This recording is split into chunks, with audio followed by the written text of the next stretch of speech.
بسم الله الرحمن الرحيم الحمد لله رب العالمين والصلاة والسلام على إمام المرسلين وخاتم النبيين سيدنا حبيبنا محمد بن عبد الله وعلى آله وصحبه ومن والاه ودعا بدعوته إلى يوم الدين وبعد السلام عليكم ورحمة الله وبركاته. Notre hadith de ce jour a été rapporté par Abu Huraira et donc voici le contenu du hadith.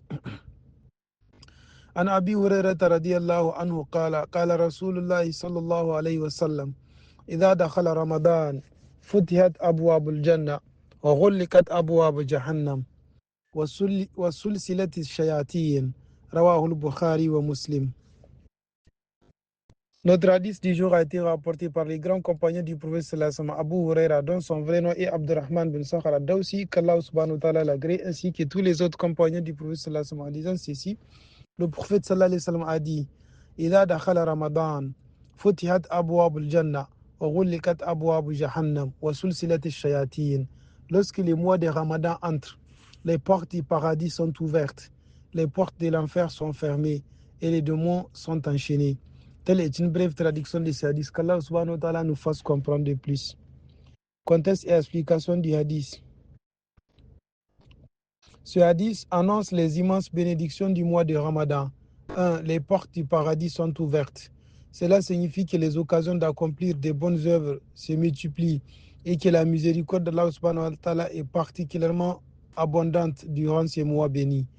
2. Les portes de l'enfer sont fermées. Cela indique la diminution des causes menant au châtiment en raison de l'augmentation de l'adoration, du repentir et du pardon. 3. Les démons sont enchaînés. Les savants expliquent que soit tous les démons sont enchaînés, soit les plus rebelles parmi eux, maradat shayatin, soit leur influence est fortement réduite. 4. Cela montre que Ramadan est une période spirituelle particulière où il est plus facile de se rapprocher d'Allah subhanahu wa ta'ala. Qu'Allah subhanahu wa ta'ala nous fasse comprendre de plus. Je prie notre Seigneur qu'il nous mette ainsi parmi ses meilleurs serviteurs qui écoutent les paroles et travaillent avec les meilleurs d'entre elles. Là où nous avons dit juste et correct, qu'il nous l'agrée, et là où nous avons fait erreur, qu'il nous les pardonne. Je prie également à notre Seigneur qu'il puisse pardonner à tous nos morts musulmans, qu'il leur fasse miséricorde. Et nous qui sommes encore en vie, qu'il nous fasse vivre une vie pieuse, qu'il nous fasse mourir en pleine foi, qu'il ne nous tienne pas rigueur et que la mort nous soit un repos total.